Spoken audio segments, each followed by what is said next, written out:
iPhone maker Apple finds itself in the midst of a controversy in India. The company has been accused by Telecom regulator Trai for engaging in data colonization in India. Not only this, Trai has labelled Apple to be an anti-consumer company as it does not allow customers to pass on details about pesky calls and unwanted messages to the concerned authorities. It all started after the Telecom regulator introduced a D&D app last year so that users can avoid pesky calls and unsolicited messages and can also report those numbers to the Telecom regulator. While Google has been supporting the app on its platform for months now, Apple is still not doing so. As Trai explains, we have been in discussion with Apple for over a year now, but the matter remains unresolved. While Apple has not commented on the issue yet, it seems that the company is not supporting the D&D app as it is against privacy policy. Let's go back across to Mr. Vishwanath and Mr. Prakash, who are still on with us. Mr. Vishwanath, why do you see the iPhone maker dragging its feet when it comes to the D&D app? My understanding of this issue is a little bit more limited. I believe that, Apple has never been proactive when it comes to a lot of these things. I mean, they've always been a reactive organization. They're great at innovating. They're not good at inventing per se. And so, it's time that they took privacy seriously as well. It's not something that they do all the time as long as it doesn't affect their core business. They're very reluctant to engage in these kind of things. All right, Mr. Prakash. Well, the real heart of the controversy is that Apple is taking privacy seriously, whereas Trai is not taking privacy seriously. For instance, if you go on the Google Play Store to the D&D app that you just mentioned, there is no privacy policy. If you click on the link, it says access denied, you are not allowed to view this page. So the Trai app asks you for permissions to view all your SMSs, to view all your phone calls, and to know who called you and who all you called. But it does so without an iota of privacy protection. And these data can be requested via permissions on Android, whereas they can't be requested on the iPhone. That is the real bone of contention here. And Apple, in fact, has a pretty strong privacy policy. So it also, if you enable iCloud, it also allows you to sync your call history between devices, etc. So it stores that if you enable iCloud, but it does so while having a strong privacy policy.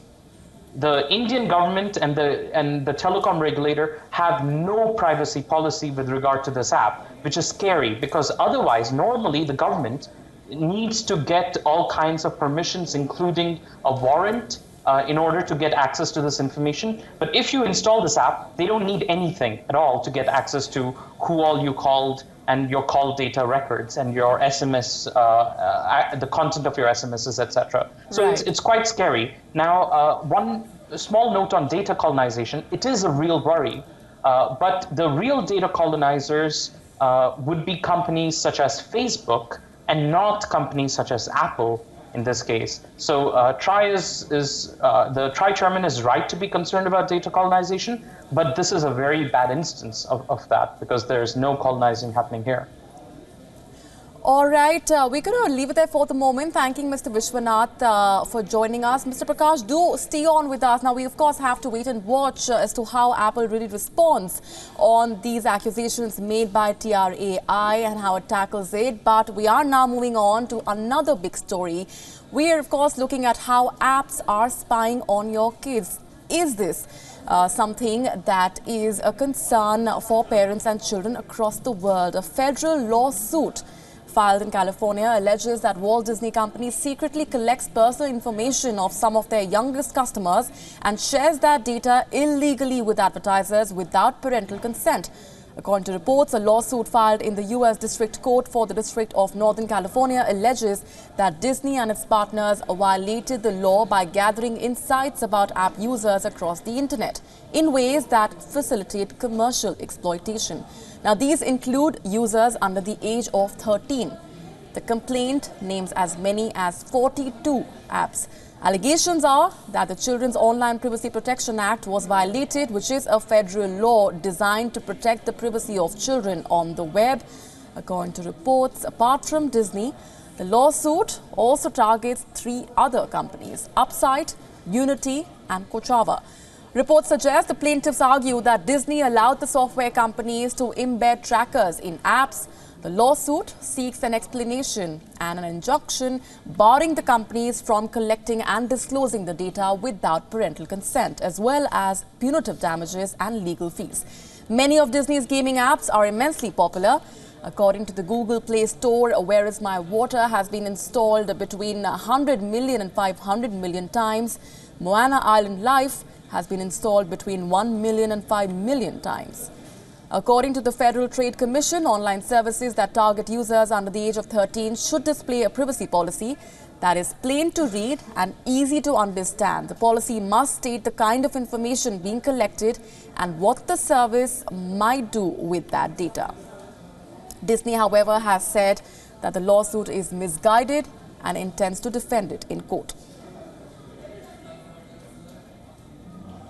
Mr. Prakash, I have just a few minutes to go before we wrap this up. Your thoughts on to what extent is this a real concern for parents and children across the world?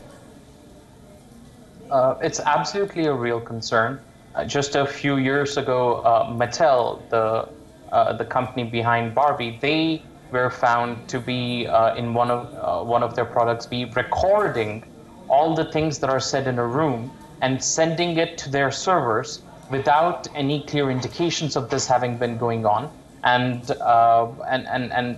you know, children's toy manufacturers and app manufacturers like this, they clearly aren't concerned about privacy, whereas they're we really should be. So I'm completely on the side of the plaintiffs here. Having gone through the lawsuit earlier today, I can say that there is merit in what they say. The companies that Disney has contracted these apps to haven't done a good job. They are tracking you. And when companies like Uber can get into trouble for tracking you this way, I don't see why Disney should be able to do so without even taking as much protection as Uber does, and without even informing you the way Uber did.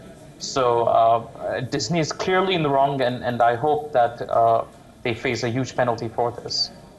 All right, Pranesh Prakash, appreciate your joining us on the broadcast. Real concern there. Of course, Disney has, just to reiterate, pointed out that the lawsuit is misguided and it will be defending it in court. With that, it's a wrap on this special broadcast. WION Sports comes up on the other side of a very short break. Stay with us.